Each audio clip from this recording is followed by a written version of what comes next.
Buenas tardes, muchas gracias por acompañarnos. Estamos a 2 minutitos de iniciar ya nuestra tercera sesión de FAIR Talks en línea. Muchas gracias por acompañarnos. En un momento más iniciamos.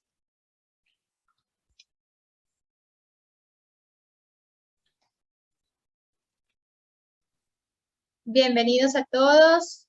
Muchas gracias por acompañarnos.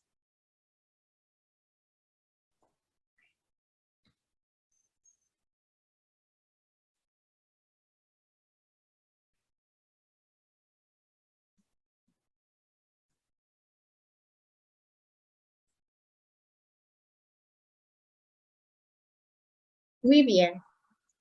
Bueno, damos inicio a esta tercera sesión de FAIR Talks en línea, un programa exclusivo para becados de Fundación Esposos Rodríguez que organizamos con mucho gusto para ustedes, nuestros queridos becarios. En esta ocasión tenemos a un invitado muy especial con un tema que siempre nos solicitan en cada encuesta que hacemos cada semestre. Está con nosotros el contador público Nicasio Ramírez Ramírez. Es contador público certificado desde hace 23 años, egresado al Instituto Politécnico Nacional, con estudios de especialización en Derecho Fiscal, diplomados en Finanzas en Impuestos y en Seguridad Social. Desde el inicio de su actividad profesional, ha pertenecido a diversas asociaciones y sociedades profesionales relacionadas con el campo de su actividad, en las cuales ha participado como socio activo, como conferencista, como directivo y como participante en cursos y conferencias de actualización. Actualmente y desde hace 33 años es miembro del Instituto Mexicano de Contadores Públicos, del Colegio de Contadores Públicos de México, del Colegio de Contadores Públicos de Sonora y del Colegio de Contadores Públicos del Noroeste, en los cuales ha participado en diversas comisiones de trabajo y ha sido varias veces vicepresidente de operación, auditor financiero, secretario de asamblea y desde hace 5 años presidente del Círculo de Lectura. Todo ello en el Colegio de Contadores Públicos de Sonora. Actualmente y desde hace 23 años, para efectos de mantener vigente su certificación como contador público, recibe o imparte capacitación en sus áreas de especialidad por un promedio de 230 horas anuales. Su experiencia profesional de casi 45 años ha sido fundamentalmente en el campo de la auditoría y de la administración y finanzas. En el campo de la auditoría ha colaborado con varias firmas de contadores públicos, entre las que se cuentan 3 de las 4 más grandes y prestigiadas firmas a nivel mundial. Su actividad administrativa la ha desarrollado en empresas del sector privado en el área de Contraloría, Administración y Finanzas, donde ha ocupado puestos de Contralor corporativo, gerente corporativo de auditoría interna, director de administración y finanzas, y actualmente se desempeña como socio director de la firma de contadores públicos y consultores, que es Consultoría Integral de Negocios SC. De manera consistente y desde 1983 también se dedica a la actividad docente a nivel licenciatura y también a nivel maestría. Muchísimas gracias, contador, por acompañarnos en esta sesión y bienvenido. Muchas gracias, Paulina. Buenas tardes, muchachos.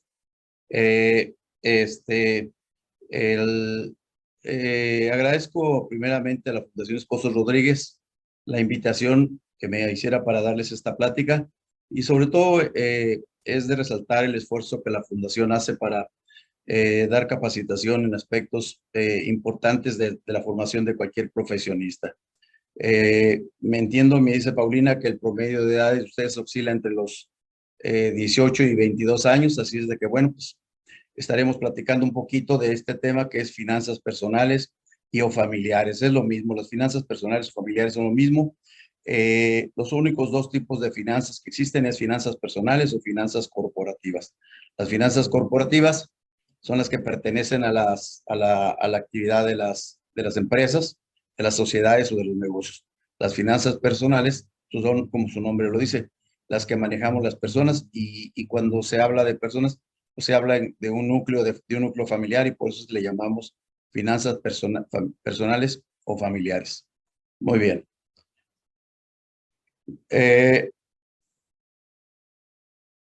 Déjenme mover un poquito. Muy bien, aquí está.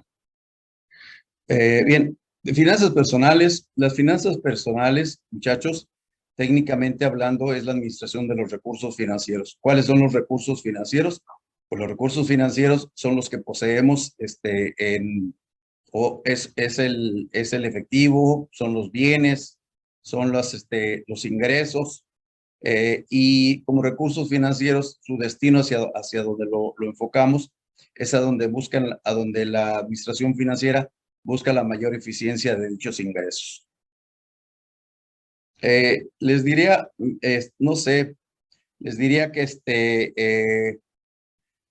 hay, lo que van a escuchar ustedes quizá no sea nada nuevo, porque de alguna forma, y dicho de manera empírica, es lo que todos los días en los núcleos familiares hacemos, es obtener ingresos, recursos, normalmente en la mayoría de los casos, por los ingresos por salarios, en algunos casos ingresos por salarios, más algunos ingresos por alguna actividad económica adicional que tengamos en la familia, algunos de los miembros de la familia, y algún ingreso del tipo que ustedes quieran hablar. Esos ingresos, lo que las finanzas buscan es sacar la mayor eficiencia posible mediante el uso de herramientas financieras que veremos más adelante. ¿Cuál es el propósito de esta plática, muchachos? El propósito de esta plática dice aquí, introducir a los participantes en el conocimiento básico de las herramientas que les permitirán llevar a cabo una planeación financiera personal y entender la necesidad de proteger y eficientar su patrimonio y recursos financieros, así como los requerimientos mínimos que se deben considerar para tomar buenas decisiones financieras. La realidad, muchachos, como platicaba aquí con Paulina, es que esta plática requeriría un mínimo de 10 horas para ser comprendida de manera más integral, ¿no? Si me apuran un poquito, la verdad es que esta plática es para un curso completo de un semestre en una universidad. Entonces, trataremos de que en esta hora sintetizar para que ustedes tengan una mayor comprensión del tema, y en esa síntesis de la plática, del tema, pues tratar de entenderles, tratar de que entiendan un poquito más quienes no lo conocen, quienes ya lo conocen, y tratar de que conozcan un poco quienes no lo conocen, ¿no? Van a escuchar ustedes, no van a escuchar cosas extraordinarias, van a escuchar cosas muy conocidas, porque de hecho, muchachos, lo que hacemos todos los días, lo que van a ustedes a escuchar y a ver en esta siguiente hora, es prácticamente lo que hacemos todos los días. ¿Qué es lo que hacemos todos los días? Tenemos un ingreso por la razón o el conducto que ustedes quieran. Ese ingreso tratamos de distribuirlo en los gastos o egresos que le llamamos, y todos los días estamos procurando que ese egreso no rebase al ingreso. Esto con el propósito de tener una eficiencia en el manejo de los recursos financieros, o el efectivo, como le quieran llamar, ¿no? Cuando hablamos de recursos financieros, pues obviamente estamos incluyendo todos los recursos que son de nuestra propiedad y que nos sirven para generar actividad económica. En el caso, les decía hace un momento, de la mayoría de los mexicanos, pues la mayoría de los mexicanos, nuestros recursos financieros provienen de nuestro sueldo, de nuestros honorarios, de nuestra actividad principal, de la que tenemos los recursos en monetario, muchachos. Entonces, les decía, lo que vamos a hacer pues, es platicar un poquito, pero ustedes van a escuchar o a sentir mucha familiaridad con los conceptos que vamos a manejar, porque realmente no es nada diferente, es simplemente darle nombre y apellido a algo que todos los días ustedes o en el seno de sus familias se hace de manera recurrente, ¿verdad? ¿Y qué es lo que se hace? Pues con el poco o mucho ingreso que tenemos, tratar de administrarlo de la mejor forma para efectos de que podamos primeramente cubrir los gastos del día a día, y si después de cubrir los gastos, después de tener un ingreso y cubrir los gastos del día a día, aún nos quedara un sobrante, bueno, pues entender o conocer ese sobrante, de qué manera eficiente podemos utilizarlo o a dónde lo podemos dirigir. Platicaba con Paulina y para efectos de hacer fluida la plática, acordamos que estaremos platicando durante 45 minutos y en los 45 minutos detendremos la plática para responder hasta donde sea posible dentro de la hora, preguntas y respuestas de cualquiera de ustedes que tenga dudas, muchachos. Bien, los temas que abarca o los aspectos financieros que se deben de cubrir cuando se habla de finanzas son presupuesto, ahorro, inversión, crédito, seguros, consumo responsable. Y al final de la plática les platicaré de un tema que en mi apreciación es demasiado importante, quizá más importante que los otros, pero que desgraciadamente muy pocas personas a la edad de ustedes, pero muy pocas, le dan importancia. Inclusive lo que es peor, algunas ni siquiera tienen o les pasa por la mente este concepto, que es la pensión y que no es otra cosa más que el estudio de cómo, o el razonamiento de cómo vamos a llegar a nuestra vejez y cómo es que vamos a sobrevivir en esa etapa cuando ya no generamos recursos recurrentes o recursos cotidianamente como lo hacemos en nuestra juventud. Este tema, créanmelo de verdad, es un tema al que yo le doy mucho énfasis cuando doy esta plática, porque al igual que ustedes, cuando yo tenía la edad de ustedes, era algo que ni por la mente me pasaba, no lo hacía en esta vida.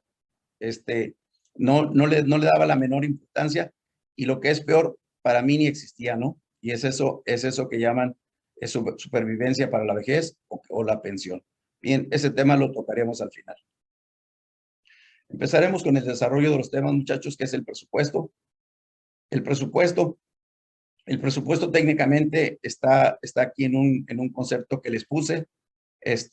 Lo pueden ver ahí.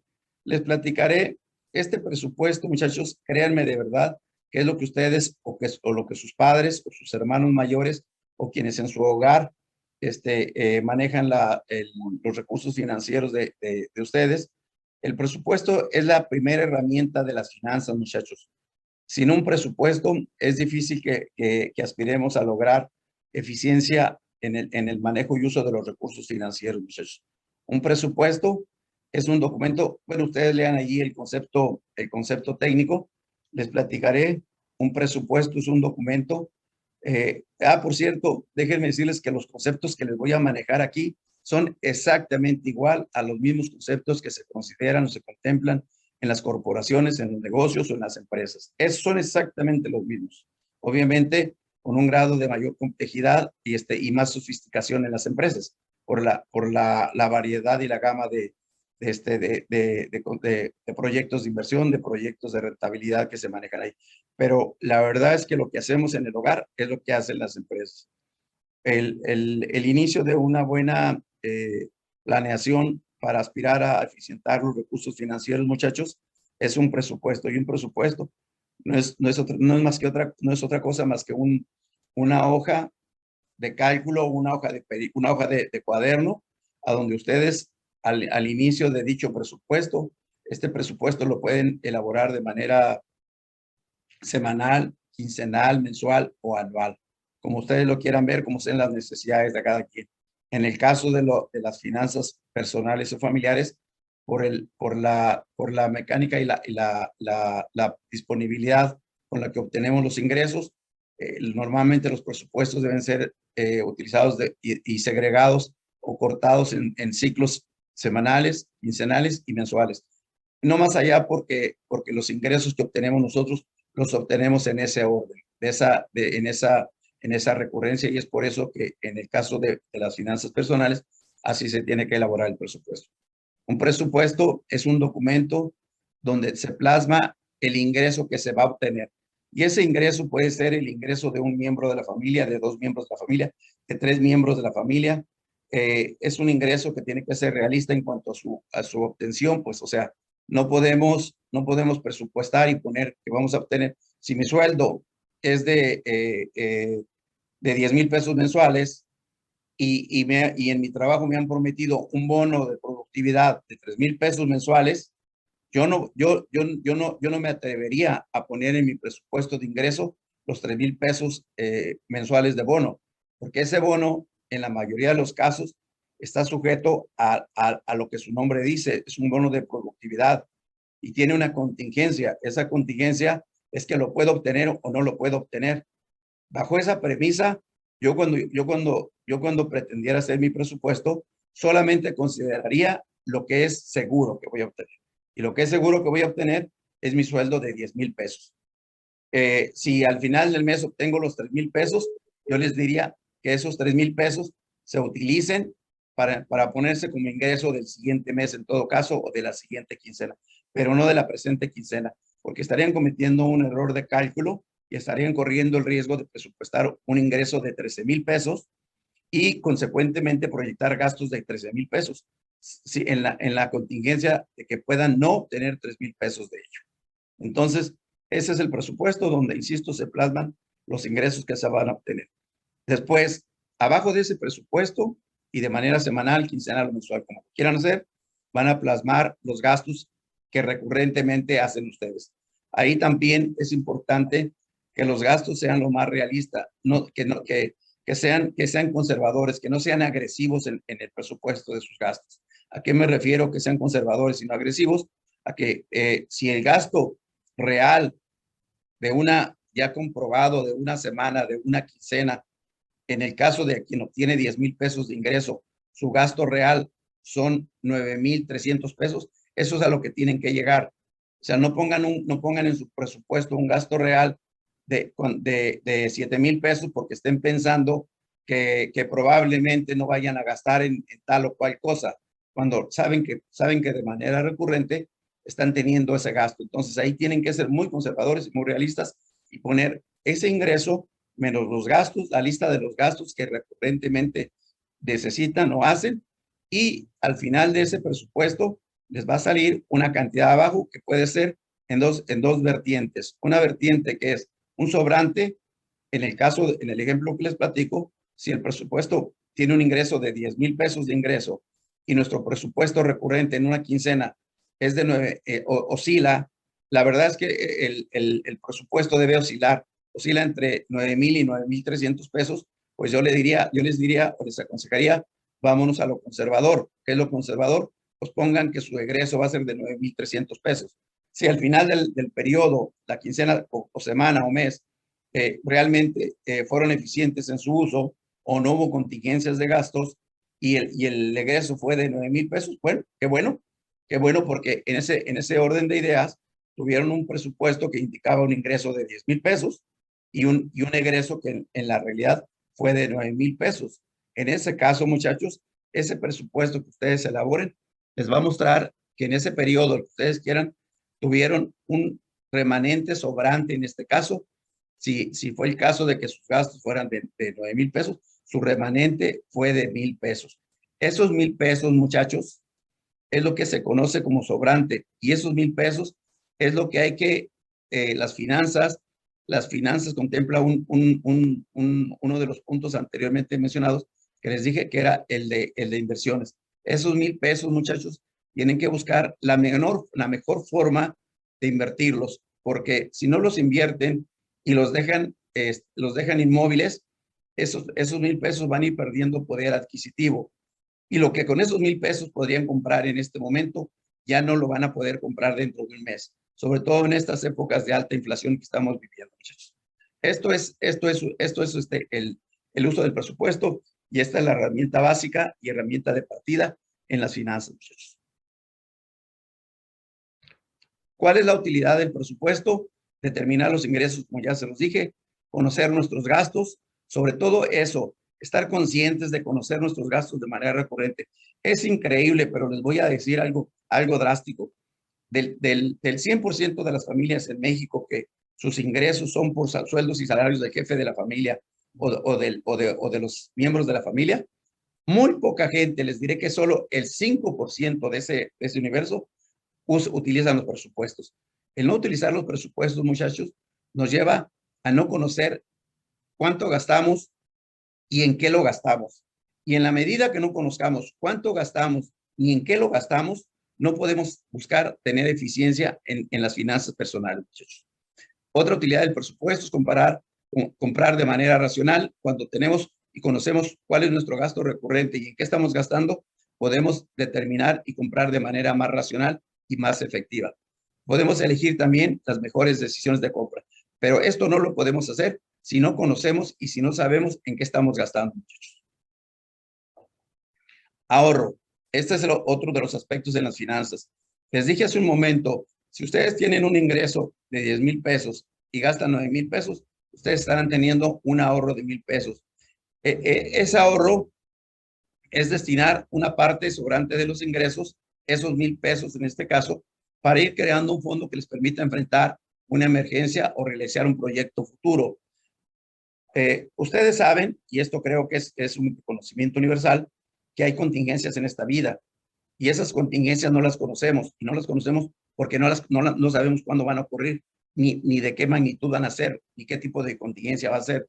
Entonces, por eso es importante en esta vida tener esos fondos y esos ahorros para hacer frente a esas contingencias, muchachos. O bien, si no se presenta una contingencia, qué bueno, excelente, porque entonces esos recursos excedentes los podemos utilizar para la realización de un proyecto futuro. ¿Qué proyecto futuro? Bueno, vamos viendo cuáles pueden ser esos proyectos futuros. El ahorro, muchachos, no es otra cosa, ya se los dije, que el sobrante entre los ingresos menos los gastos. Esto que hay de diferencial entre los ingresos y los gastos es el ahorro. Desgraciadamente, y ustedes lo habrán experimentado o lo conocerán, en la mayoría de los casos, en los hogares de México no se da esto. En la mayoría de los casos, esa regla aplica de manera diferente. Esa regla aplica ingresos más gastos, perdón, ahora el ingreso más gastos, que los gastos superan a los ingresos y eso nos da un faltante, muchachos. Y ese faltante, desgraciadamente, cuando lo empezamos a generar, porque ni cuenta nos damos en qué momento se generó o en qué lo generamos, si ustedes obtienen, regresando con el ejemplo, si ustedes obtienen 10,000 pesos de ingresos por su sueldo y no saben en qué gastan, pero gastaron 11,000 pesos o 12,000 pesos, lo más seguro, lo segurísimo es que hayan recurrido a varias fuentes de financiamiento y una de ellas, la principal, es las tarjetas de crédito. Y tengan mucho cuidado con incurrir en esas prácticas porque al final del camino, en menos tiempo de lo que ustedes esperan, van a haber demeritado totalmente su patrimonio si no administran bien esos recursos. Entonces, en teoría o en un mundo ideal, la regla debería ser ahorro es igual a ingresos menos gastos cuando gastamos menos de lo que ingresamos. ¿Cuál es, para qué podemos utilizar ese ahorro? Para comprar una casa o carro, es un proyecto, para educación, para gastos extraordinarios e inesperados, vacaciones, enfermedad, funeral, para ir creando nuestro fondo de retiro que tiene que ver con lo que les platicaba de la pensión y bien, en última instancia, invertir, pero no invertir por invertir, muchachos. Invertir de la manera más eficiente a donde tengamos el mayor rendimiento por nuestros ahorros. Inversión. Invertir es destinar una parte de los ingresos sobrantes a actividades productivas. Esta es la inversión, muchachos, ya se los expliqué. Las inversiones, obviamente hay que estudiarlas, hay que conocer. Se puede invertir en diferentes instrumentos, en diferentes instituciones bancarias, en diferentes aspectos. Podemos invertir en adquirir una casa con los sobrantes, en un carro, lo que ya platicamos hace rato. Aquí lo importante, muchachos, no olviden esto. No guarden el dinero sobrante, no lo guarden en su casa, no lo metan, como dicen ahí abajo del colchón. Porque si guardan el día de hoy, guardan 1,000 pesos, les reitero, dentro de un mes, lo que compraban ahorita con 1,000 pesos, ya no lo van a comprar. Dentro de un mes, para comprar lo que ahorita compran con 1,000 pesos, van a ocupar 1,050 o 1,100 pesos. Eso es lo que se llama la inflación. Es cuando nuestro dinero pierde poder adquisitivo. Es por eso que es importante eficientar y hacer buenas inversiones. La inversión, el dinero pierde su valor a través del tiempo, que es la inflación, que muchos de ustedes habrán oído hablar de ello, y por eso es importante mantener su poder adquisitivo. ¿Cómo se mantiene su poder adquisitivo? Pues invirtiendo el dinero, ¿no? Si ustedes invierten 1,000 pesos o 3,000 pesos el día de hoy a un plazo de 3 meses, les van a pagar una tasa de interés. Esa tasa de interés representa o debe ser siempre, invariablemente, esa tasa de interés que les ofrezcan o que ustedes busquen, invariablemente debe ser superior a la inflación que se va proyectada de los siguientes 3 meses. ¿Qué les digo? Si ustedes van a invertir 10,000 pesos y si ustedes me dijeran en este momento cuál es la inflación proyectada de los siguientes 3 meses, así como estamos en este momento, no quiere decir que siempre haya sido así, no. Hoy por hoy, si ustedes me hablan, yo les diré que en los siguientes 3 meses vamos a tener una inflación de 1.5%. Quiere decir que si ustedes hacen la inversión de su dinero sobrante a 3 meses a partir de hoy, tienen que buscar que la tasa de interés que les va a dar el rendimiento de esa inversión sea superior a ese 1.5 de inflación. ¿Qué es lo que tienen que buscar? Pues que sea lo más alta posible para que conserve su poder adquisitivo y para que ustedes puedan hacer rendir su negocio y crecer su patrimonio. ¿Cuáles son los instrumentos de inversión que existen? Aquí están: inversiones en instrumentos financieros de bajo riesgo, títulos de deuda, depósitos a plazo, pagarés bancarios, certificados de depósito, fondos de inversión de deuda, fondos de inversión de renta variable. Todos estos son los instrumentos que normalmente los bancos les ofrecen para invertir excedentes de dinero. Riesgos de inversión, muchachos, esto es muy importante. No se trata de invertir por invertir. Cuando vayamos a invertir, tenemos que pensar en cuál es nuestra situación y cuáles son nuestros excedentes de inversión. Y en función de esto, debemos de autocalificarnos y evaluarnos y saber qué tipo de inversionistas somos. Si somos inversionistas moderados, inversionistas que estamos dispuestos a correr cierto riesgo o inversionistas conservadores. Muchachos, aquí hay una regla que dice a mayor inversión, mayor riesgo. A mayor rendimiento o mayor interés, mayor riesgo. A menor rendimiento o menor interés, menor riesgo. Esta es una regla que invariablemente funciona y ha funcionado a través del tiempo, muchachos. Entonces tienen que considerar que si van a buscar, si un banco llega a un banco con 10,000 pesos y les ofrece una tasa de interés, pagar es una tasa de interés del 10%, y por otro lado, ese mismo banco les ofrece otro instrumento que les ofrece pagar una tasa de interés de 4%, tengan la seguridad que la tasa de interés que les están ofreciendo de 10% es una tasa de riesgo. ¿Qué es el riesgo, muchachos? Es un riesgo a donde pueden perder su dinero, porque la inversión de ese dinero para obtener esos ingresos del 10%, ese rendimiento del 10%, se va a invertir en instrumentos de riesgo. ¿Cuáles son esos instrumentos de riesgo? Las acciones, muchachos, las inversiones en acciones. Y cuando ustedes invierten en acciones, pueden ganar mucho o pueden perderlo todo. Esa es la premisa en este caso. Otras opciones de inversión cuando les sobra el dinero: bienes y raíces, bienes inmuebles, metales preciosos, moneda extranjera. Estos son también instrumentos en los que ustedes pueden invertir. Recomendación o disminución de riesgo. Recomendación de disminución de riesgo es diversificar las inversiones, muchachos. Si ustedes tienen un capital importante, me refiero importante, arriba de 100,000 pesos, entonces tienen que buscar, como han oído, como seguramente habrán oído por ahí, no poner todos los huevos en una sola canasta.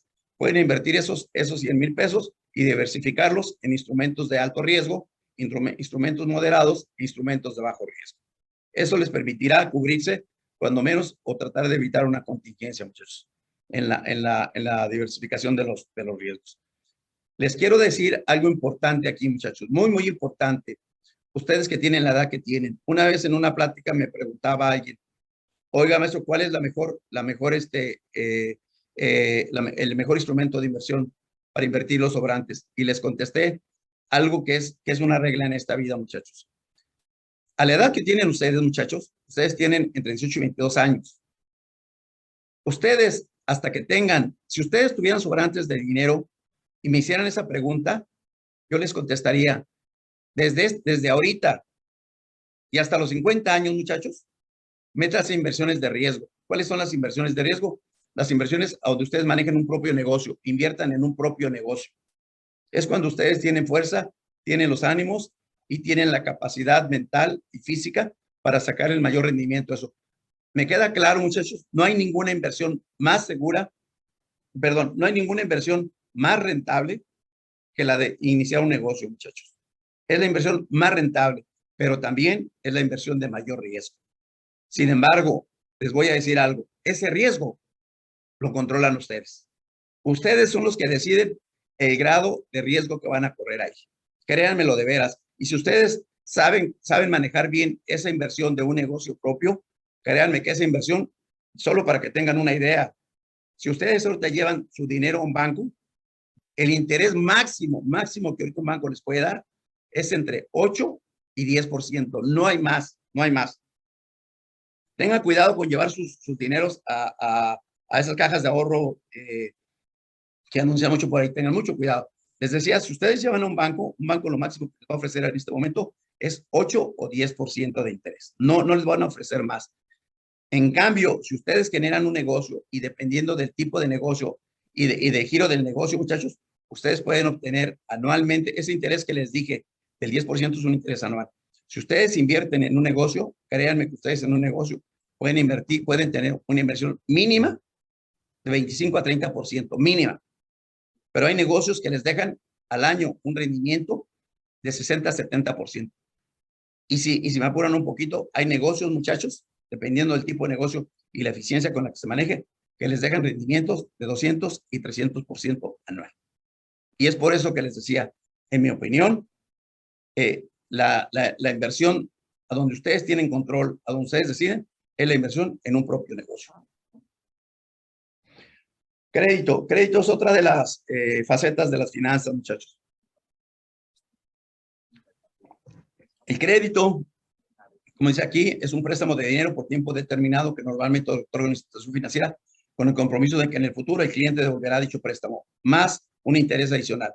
Se trata de una herramienta para adquirir bienes y servicios, muchos de los cuales no podríamos adquirir de contado. Si el crédito se utiliza con prudencia y responsabilidad, puede resultar de gran ayuda para eficientar nuestras finanzas. Muchachos, al inicio de esta plática les decía, si ustedes cuando hacen su presupuesto tienen un ingreso de 10,000 y tienen un ingreso de 11,000, lo más seguro es que si lo están teniendo recurrente, si está haciendo su mecánica recurrente de forma mensual, lo más seguro es que están ustedes recurriendo a financiarse, están obteniendo un crédito.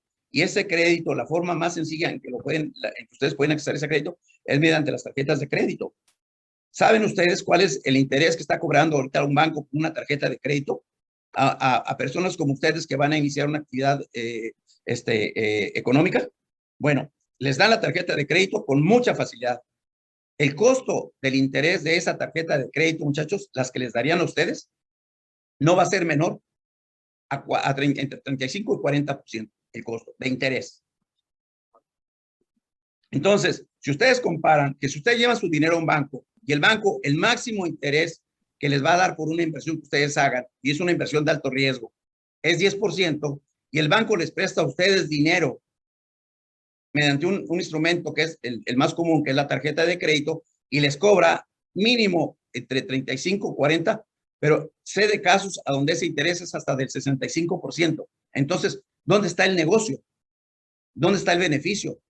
Desgraciadamente, los mexicanos estamos dados a recurrir a estos instrumentos de crédito y una gran cantidad, y ustedes véanlo, por eso es que todos los días los bancos están ofreciendo casi regalando las tarjetas de crédito. ¿Por qué? Porque es un negocio demasiado lucrativo para los bancos, pero que empobrece a los usuarios de ese crédito. Tengan mucho cuidado con las fuentes de crédito a las que recurren, muchachos. ¿Cuáles son los destinos de un crédito? Adquisición de vivienda. Un crédito lo pueden utilizar para adquirir un automóvil, para la realización de viajes y para gastos inesperados. No es malo obtener un crédito, muchachos. Que les quede claro, no quiero satanizar la obtención de un crédito. Lo que les estoy diciendo es que tengan cuidado de si realmente, primero, si realmente necesitan el crédito. Dos, si tienen capacidad de pagar el crédito. Porque si no tienen capacidad de pagar el crédito, lo más seguro es que caigan en un estado de morosidad, en el que esa morosidad ya no va a ser la tasa que les mencioné hace rato de 40 a 45%. A esa tasa, si caen en estado de mora o morosidad, se les van a aumentar 10 o 12 puntos, con lo que la tasa de interés los va a llevar a pagar anualmente un interés de 70 a 75%, muchachos. Y créanme que va a llegar un momento que los van a ahorcar. Y prácticamente todo su dinero lo van a estar utilizando para pagar simples y llanos intereses de un crédito que obtuvieron. Hay que ser muy cuidadosos con el crédito, muchachos. Plazos de crédito, capacidad de pago y tiempo de pago y costo del crédito. Los créditos los pueden ustedes obtener a corto plazo. Corto plazo normalmente se identifica con un plazo menor a un año. Largo plazo, un plazo superior a un año. Los ingresos menos los gastos es el excedente y es la capacidad que ustedes tendrían para pagar. Si ustedes ganan 10,000 pesos, sus gastos recurrentes, muchachos, en un ejemplo, ganan 10,000 pesos, los gastos recurrentes son 8,000 pesos y su excedente son 2,000 pesos, y ustedes consiguen un crédito en el que van a estar pagando 2,500 pesos mensuales de capital, más intereses, pues como que eso ya no fue negocio o como que las cuentas ya no salen, ¿no? Y es ahí donde empezamos a caer en una espiral de depreciación de nuestro capital o de nuestros ingresos. ¿Cuál es el costo del crédito? Pues es una tasa de interés que le pagamos a las instituciones bancarias o a las instituciones financieras. Normalmente los créditos personales los otorgan los bancos a través de crédito hipotecario, crédito personal, crédito automotriz, tarjeta de crédito de nómina. Son los instrumentos de crédito que les otorgan ellos. Seguramente muchos de estos conceptos ya los habrán escuchado ustedes. Seguros, muchachos. Los seguros, este concepto sí se los voy a leer completo. Dice, un riesgo es la probabilidad de que ocurra un accidente o un imprevisto que dañe a una persona, familia o patrimonio. Los riesgos no se pueden evitar, pero sí es posible prevenirlos y transferirlos. Un seguro es un contrato. En un seguro, la aseguradora cubre parte de los gastos generados por un accidente, pérdida o enfermedad, a cambio del pago de una prima. Prevenir un riesgo es tomar medidas para disminuir o nulificar el impacto de un accidente o imprevisto. Muchachos, las finanzas establecen este tipo de coberturas para cubrirnos o protegernos. Imagínense que ustedes ganan, regresamos al ejemplo de los 10,000 pesos, tienen un carro, consiguieron un crédito para pagar el carro, lo están pagando, afortunadamente les alcanza para sus gastos y con los 10,000 que tienen, les alcanza también para cubrir el crédito del carro. Y imagínense que es un carro del año o de 2 o 3 años hacia atrás, que un día tienen un accidente. Ese accidente, si lo tienen, y ese accidente resulta, en el mejor de los casos, de que no tengamos problemas o consecuencias físicas nosotros, que todos los daños sean materiales. En muchos casos, hoy en día ya las aseguradoras están en la mayoría de los casos declarando pérdidas totales de los carros. Entonces, una pérdida total, muchachos, es que ustedes pierden, si tienen un accidente de carro, pierden el carro. Si no tuvieran un seguro, muchachos, perdieron todo lo que habían invertido en él. Y lo que es peor, si ese carro lo estaban pagando a crédito, muchachos, perdieron lo que habían pagado más lo que faltaba por pagar. Ahora, van a seguir pagando un crédito de un carro que ya no tienen. Es para estos, les pongo este ejemplo, porque justamente para esto es para lo que sirven los seguros, muchachos, para transferir o prevenir esas contingencias. En el caso de un seguro, un carro que esté asegurado, que es el de los seguros más comunes o de los seguros que tenemos la mayor parte de la población mexicana, si ocurre el siniestro que les estoy comentando, bueno, pues si ustedes tienen un carro que tiene un valor de 200,000 pesos, tienen un siniestro y la aseguradora o el carro o el accidente generó una pérdida total del vehículo, bueno, pues prácticamente si no tuvieran un seguro, en ese momento están tirando a la basura 200,000 pesos. Y ustedes saben, la recurrencia, el índice o el porcentaje de recurrencia de que tengamos un accidente en carro es altísimo, muchachos, que es de los seguros más comunes. Entonces, si ustedes tuvieran un seguro, cuando menos ese seguro, como lo dice aquí, transfiere o previene parte de ese daño. ¿Qué quiere decir esto? ¿Por qué previene o transfiere parte de ese daño?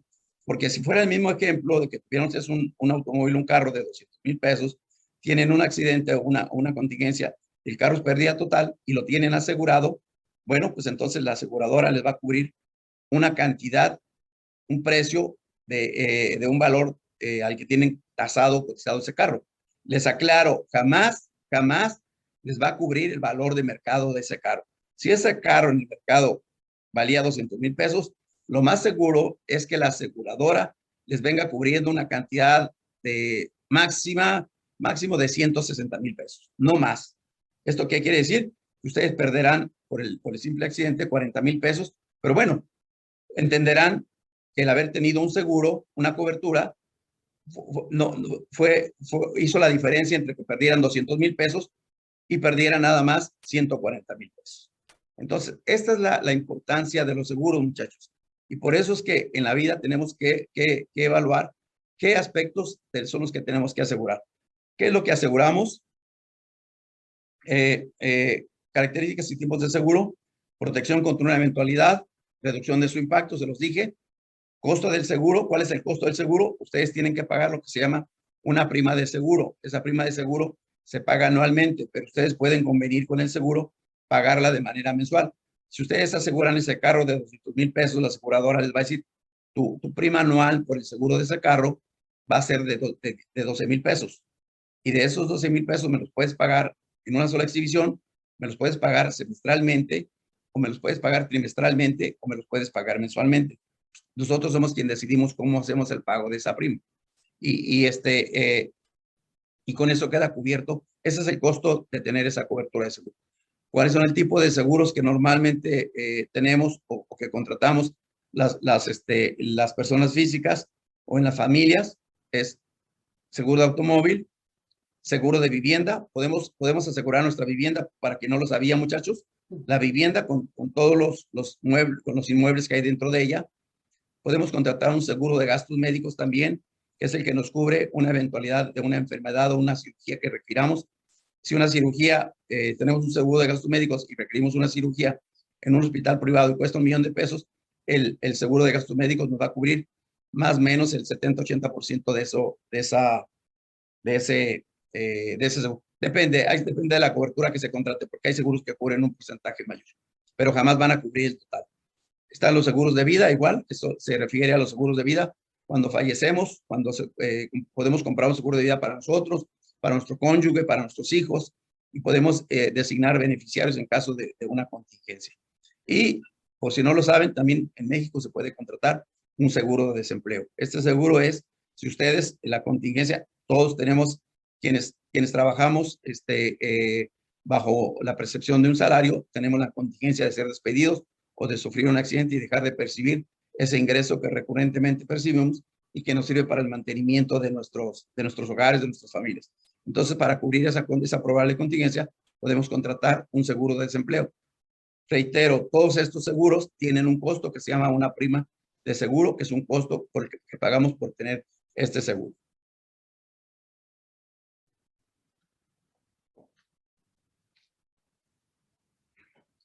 Consumo responsable, muchachos.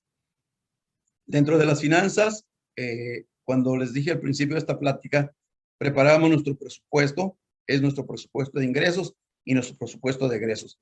Desgraciadamente les decía que el 95% de los hogares de México no tenemos una claridad de en qué gastamos el dinero que sale de nuestros ingresos, o sea, nuestros egresos, no lo sabemos. Sabemos que en la mente tenemos de que ya pues pagamos renta, pagamos obviamente el gasto, la comida, pagamos el abono del carro, pagamos la mensualidad de la casa, pero hasta ahí.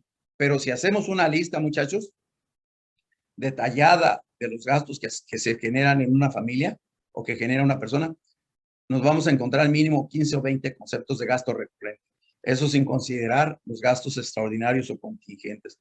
Es por eso que tenemos que conocer, en la medida de lo posible, ese gasto que tenemos, primeramente, en qué lo estamos gastando y qué porcentaje de nuestro gasto está distribuido en esos 20 o 30 conceptos de gasto que hacemos. Si ustedes tienen esa información, si ustedes son cuidadosos, ustedes van a poder tener herramientas de análisis para saber dónde está el gasto mayor. Si regresamos al ejemplo que les puse, ustedes tienen un ingreso de 10,000 pesos, un sueldo, y gastan mensualmente 8,000 pesos, quizá habría que identificar para eficientar nuestro gasto. De esos, tengan la seguridad, así se los pongo, esto no falla. De esos 8,000 pesos que ustedes gastan, el 70% de ese gasto está identificado en 3 o 4 conceptos, no más, no más. Y entonces, cuando tenemos un presupuesto, cuando conocemos los gastos, cuando conocemos en qué lo gastamos y cuando conocemos qué gastamos en cada renglón, eso nos ayuda a administrar mejor nuestros recursos, sobre todo los recursos de los egresos.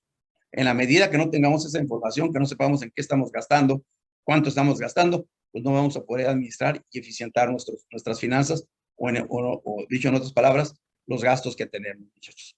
A esto se llama consumo responsable. Reglas de consumo responsable: evitar incurrir en gastos innecesarios, cuidado con las ofertas, consumir lo estrictamente necesario, evaluación de los productos y servicios que compramos, no gastar lo que no tenemos, muchachos, se los dije al principio, no se traten en la medida de lo posible, no gastar en lo que no necesitan. Y el consumo responsable, y hoy en día se ha puesto de moda el consumo responsable y ecológico, ¿verdad? Consumo de productos reciclables. Muy bien, voy a terminar esta plática para dar paso a las preguntas y respuestas. Ojalá que sean muchas. Créanme que todas las preguntas y respuestas que tengan, se las voy a contestar porque sé todo lo sé, y lo que no sé lo voy a inventar. Entonces, van a tener respuesta para todo, muchachos. Quiero hablarles del último punto, que es la pensión. Brevemente les diré, hoy en día la mayoría de los mexicanos estamos asalariados, cuando menos, estamos tributando o estamos trabajando para la iniciativa privada. La iniciativa privada nos tiene asegurados en el Seguro Social, tiene obligación de darnos de alta y tenernos asegurados del Seguro Social. Y el Seguro Social, al final de nuestra vida productiva, nos otorga una pensión. Esa pensión está en la ley del Seguro Social. Hoy por hoy, al día de hoy, muchachos, el día de hoy se pueden estar pensionando dos personas. Una persona dos personas se puede estar pensionando por el Seguro Social. Una persona se puede estar pensionando en el Seguro Social por lo que era la ley 1973, que aún está vigente. Bueno, fue derogada por la ley de 1997, pero para efectos de pensión todavía se utilizan los parámetros y lineamientos de esa ley. La ley que hoy en día está vigente es la ley de 1997 del Seguro Social, y esa ley está vigente para quienes empezaron a cotizar a partir del 1 de julio de ese año, de 1997. A todas las personas que empezaron a cotizar ante el Seguro Social a partir del 1 de julio de 1997, cuando se pensionen, cuando llegue la edad de pensionarse, los van a pensionar bajo esta ley de 1997. A quienes trabajaron un solo día, inclusive, escuchen, un solo día, al 30 de junio de 1997, ellos van a ser pensionados con la ley 1973, es decir, la ley anterior. Muchachos, ¿por qué les menciono esto? Las dos leyes son diametralmente opuestas en cuanto a la prestación que otorgan. La ley de 1973 es una ley mucho más, pero excesivamente noble que la ley de 1997. Quienes se pensionen, y ese es el caso de ustedes, muchachos, todos ustedes, por la edad que tienen, si empiezan a trabajar y terminan su vida activa trabajando como asalariados, ustedes van a pensionarse por la ley de 1997. Y créanmelo de veras, la ley de 1997, la prestación que les otorga es demasiado baja, demasiado baja. Prácticamente el 95% de las personas que se vayan a pensionar por la ley de 1997 van a obtener una pensión no superior a un salario mínimo cuando lleguen a su periodo de vejez. Esto en condiciones normales, muchachos. ¿Y por qué les digo esto? Porque es determinante. Porque esto es algo a lo que a las personas como la edad de ustedes no razonan o no toman en cuenta o no tienen en consideración en este momento de su edad. Pero esto es muy importante que lo proyecten. Bajo ese tenor, muchachos, ustedes están condenados a que si no mejoran o no toman acciones, ustedes van a terminar llegando a la edad de vejez, llegando a la edad a donde ya no pueden ser productivos y van a llegar a pensionarse en su momento con un sueldo equivalente al salario mínimo de aquel momento. Y yo les pregunto, hoy en día, quienes están pensionándose ya por esta ley, ya hay muchas personas que se están pensionando por esta ley y están obteniendo o un salario mínimo o menos que un salario mínimo, muchachos. Entonces, esto es muy importante, lo tienen que tomar en cuenta, porque entonces la forma de cubrir esto es crearse su propio seguro de pensión, muchachos. ¿Cuál es su propio seguro de pensión? El ahorro. Ustedes tienen que generar, en adición a lo que el seguro les va a dar, a la pensión que en el futuro van a alcanzar, ustedes tienen que generar un ahorro importante para su vejez. Si no lo generan ustedes, el gobierno no se los va a dar, tengan la seguridad. Y qué tristeza o qué triste va a ser llegar a la edad de vejez, a la edad de improductividad, con un sueldo. Imagínense la pobre gente que hoy en día están pensionando con esa ley, están obteniendo una pensión mensual de un salario mínimo o menos de un salario. Muchachos, de verdad, créanmelo, este último punto, lástima que ya se acabó mi tiempo. Muchachos, de este último punto que les estoy hablando es demasiado importante. No en este momento, pero va a ser demasiado importante para cuando lleguen a su vejez. No lo olviden, ténganlo siempre, siempre presente. Sería el aspecto que yo les pediría que resaltaran más de esta plática y lo tengan presente a partir de hoy. Y más vale que creen su propio seguro de vida, empezando a ahorrar para su retiro. Muy bien, con esto doy por terminada la plática. Muchachos, muchísimas gracias por su atención y bueno, vamos resolviendo las preguntas y respuestas. Paulina, adelante. Muy bien, contador, muchísimas gracias. Iniciamos. En el caso de las pensiones, ¿qué convendría para un plan de vida en la vejez para ser económicamente estables, por así decirlo? Dijo que el ahorro, al inicio de la plática comentó que el ahorro no conviene por la inflación. Ok, no, bueno, ya se los dije ahorita al final. La mayoría de ustedes se van a pensionar por esta última ley, la de 1997. La pensión que les van a dar es esa que les dije. Y la única forma de amainar o de cubrirse ahí, muchachos, es generando su propio ahorro, generando fondos de ahorro por su propia cuenta. ¿Esto qué quiere decir?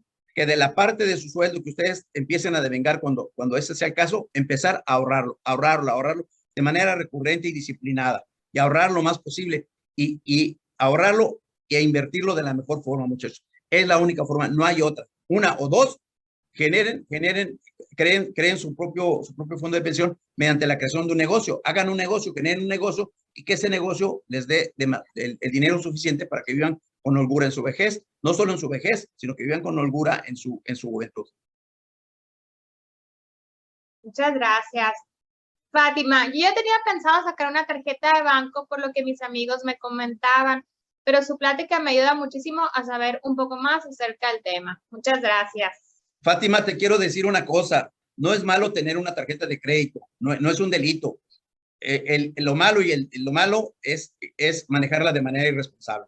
Porque una tarjeta de crédito, se los voy a decir, aunque esto suene mal, yo no estoy propaganda a ningún banco. Una tarjeta de crédito es un soporte interesante e importante para eventualidades, para gastos verdaderamente necesarios e importantes, y manejarla con responsabilidad y con un crédito mínimo, porque la tasa de interés de las tarjetas de crédito es altísima, muchachos, altísima. Es el último instrumento de crédito que yo les recomendaría. Gracias. ¿Cuál es más o menos el porcentaje del sueldo que sería ideal, para ahorro? Mínimo 10%. Mínimo 10%. Si ustedes ahorran, muchachos, esto se los juro. Cuando ustedes tengan mi edad, probablemente yo ya no estaré aquí. Lo más seguro es que ya no esté aquí para que puedan reclamar. Pero en este momento se los firmo. Si ustedes, cuando empiecen su vida productiva laboral, ahorran de manera disciplinada y recurrente el 10% de su sueldo, van a llegar ustedes a tener no una vejez productiva y feliz, van a llegar a tener una vida. A los 40, 45, 50 años, van a tener suficientes recursos para vivir bien y llegar a una vejez digna, bastante digna. Si pueden ahorrar más del 10, pues desde luego que de ahí para arriba, mejor lo que quieran. Gracias. Eugenia, ¿me podría decir qué opinas sobre las tarjetas de crédito con cashback y sobre las Afore? Las Afores. Las tarjetas de crédito, por el instrumento que quieran, primeramente, pues hay que manejarlas con cuidado. Ya les dije que no es un delito adquirir una tarjeta de crédito. Independientemente de la modalidad de la tarjeta de crédito o lo que les ofrezca el banco, lo que tienen que cuidar siempre es la tasa de interés que van a terminar pagando. Cuando ustedes adquieran una tasa de interés de cualquier modalidad, les hacen firmar un contrato. Y en ese contrato, los bancos están obligados a darles un dato que se llama CAT, muchachos. El CAT es el costo anual total. Ese costo anual total se refiere a la tasa de interés que ustedes van a pagar por esa tarjeta de crédito, por ese pagaré, por lo que ustedes quieran, más el IVA, porque ustedes van a pagar intereses más el IVA de esos intereses. Y todo eso va incluido en el famoso CAT. Y ahí van a leer el CAT. Y el CAT que ustedes van a leer en todos los contratos, les puedo asegurar que en ningún caso va a ser menor al 25%. Entonces, ahí está. Tengan cuidado con eso cuando firmen un contrato, independientemente de la modalidad de la tarjeta de crédito. Vean el CAT. Eso es lo importante de la tarjeta de crédito. Gracias. Perdón, de las Afores. ¿Me decían de las Afores? Bueno, sí. Las Afores, déjenme decirles, perdón, no contesté esa pregunta. Las Afores son un buen instrumento de inversión. Si tienen sobrantes de dinero y no tienen una mejor opción, métanlo a la Afore, muchachos. Métanlo cuando ustedes empiecen a trabajar o los que ya están trabajando, su Afore les permite hacer, aparte de las aportaciones a su Afore o su fondo de ahorro, muchachos, hay 3 aportaciones: aporta su patrón, aporta el gobierno y aportan ustedes. Esas son las aportaciones obligatorias por ley, pero aparte ustedes pueden hacer aportaciones voluntarias, se llaman aportaciones voluntarias. Y las Afores normalmente son muy cuidadosas en sus instrumentos de inversión. Normalmente dan rendimientos razonables, no dan los mejores, pero son seguras. No hay tanto riesgo de perder su inversión. Gracias. Luis Enrique, buenas tardes. ¿Qué instrumento puede ser bueno para el ahorro o para el retiro voluntario? Para el retiro voluntario, no quisiera saber qué entendemos como retiro voluntario. No sé qué quieran decir como retiro voluntario, pero retiro voluntario, no sé de dónde, de qué. O sea, si se refieren a que yo no quiero esperarme a los 65 años para retirarme, quiero retirarme a los 40 años, bueno, les diré que en el caso de las pensiones hay reglas. No pueden ustedes pensionarse antes de cierta edad o de tener cubiertas cierta cantidad de semanas cotizadas ante el Seguro Social. Para retirarse de manera voluntaria, ustedes quisieran decir, oye, mi tipo de pensión que tengo con el seguro me permite retirarme a partir de los 45 años y hasta los 60, entonces yo le llamaría retiro voluntario a que ustedes se puedan retirar entre los 45 y 60 años, así lo interpreto. Entonces, la recomendación para ese retiro voluntario, pues es que te retires cuando te creas que tienes los recursos suficientes para vivir los años que vas a vivir ya en retiro o en la vejez, ¿no? Gracias. Aquí comenta Luis Enrique, dice, para el ahorro voluntario, perdón. Sí, era para ahorro voluntario, el retiro voluntario no. No, pues el ahorro voluntario ya se los dije. El ahorro voluntario es ese ahorro que ustedes pueden hacer en su Afore y les puedo asegurar, créanme, lo que si ustedes ahorran un 10% de su salario, con eso tendrán, si ustedes empiezan a ahorrar 10% de su salario a los 25 años, cuando ustedes tengan 50 años, van a vivir con van a llegar a una vejez digna, pero no solo a la vejez, sino ya desde los 45 años van a empezar a disfrutar de esos beneficios. Gracias. Luis Carlos, ¿qué riesgos debo de tener en cuenta antes de invertir en un negocio? ¿Recomendaciones en qué invertir exactamente? Es una pregunta que requiere una respuesta muy amplia. ¿Quién la preguntó? Luis Carlos. Luis Carlos, es una pregunta que no es tan sencilla de contestar. Pero si tuviera que darte reglas de inversión en negocios propios, como dicen por ahí, hay un dicho muy famoso y este nunca falla. Zapatero sus zapatos. Métete a un negocio que conozcas tú, que conozca tu familia de preferencia, que conozcan, asóciate con gente que conozca del negocio. Si es que vas a asociar, yo tampoco recomiendo mucho las asociaciones, pero si la vas a hacer, asóciate con una gente que conozca del negocio. Esa es una de las reglas básicas. No te metas a algo que no conoces. No te asocies con alguien que te ofrezca algo que no conozcas o que no domines. Esas son de las reglas básicas de iniciar un negocio, ¿no? Y obviamente, pues, les diré, pierdan el miedo a la competencia, ¿no? Eso del pasado de que decían, oye, quiero poner un puesto de tacos, pero a mí me gusta esta esquina, pero ahí hay un taquero ya. No le tengan miedo, muchachos, los tiempos han cambiado. Si ese punto de venta es bueno, pónganse enfrente del taquero. Obviamente no es lo más ético, ¿no? Pero están en su derecho, pónganse enfrente y sean ustedes los mejores, produzcan mejor, tengan un producto mejor, ofrezcan un servicio mejor y créanme que van a ganar el mercado a este amigo. Muchas gracias. Adrián, ¿cuál sería la mejor Afore? No, yo no se los puedo contestar porque tendría que tener en este momento las estadísticas de la Afore. Métanse a la Conducef, muchachos. Todos métanse a la Conducef. La Conducef saca un estudio de rendimientos de las Afores. La Afore, muchachos, tiene dos vertientes. Una, la Afore les cobra una comisión por el manejo de su dinero. Lo que sus patrones, lo que el gobierno, lo que ustedes aportan a la Afore lo administra y les cobra una comisión. Y la Afore les da un rendimiento por ese dinero que está ahí invertido. Entonces, la Conducef mensualmente o de manera recurrente saca estudios y compara las mejores Afores. Y véanlo, ustedes busquen en el internet, en la Conducef, que es una página confiable, y vean ahí tanto las comisiones que le cobran, que es lo que deben de considerar, las que le cobran por manejar su dinero y los rendimientos que esa Afore ha dado en los últimos meses. es la mejor forma que les recomendaría para que lo decidieran. Gracias, Dulce Valeria. Buenas noches. ¿Qué trampa tienen las ofertas? ¿Por qué se tiene que tener cuidado con ellas? Las ofertas, Valeria, ¿verdad? Preguntó. Dulce Valeria, sí. Dulce Valeria, de 10 ofertas que te ofrecen en un negocio, la mitad de ellas están truqueadas.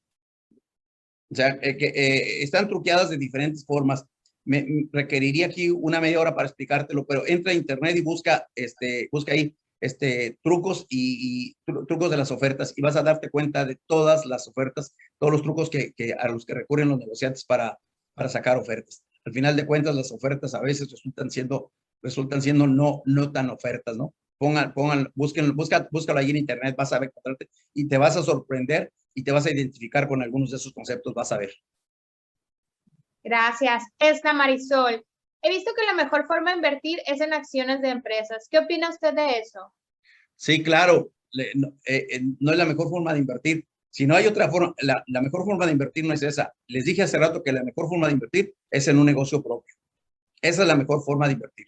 Pero si no pueden, no quieren correr el riesgo de iniciar un negocio propio o no tienen el capital para iniciar un negocio propio y tienen que invertir su dinero en algún instrumento financiero, el instrumento que más, el bancario que más rendimiento les da son las acciones de las empresas. Desgraciadamente, las acciones en las empresas es lo que se llama inversión de renta variable. O sea, la renta variable es una renta que les dan que va hacia arriba o hacia abajo.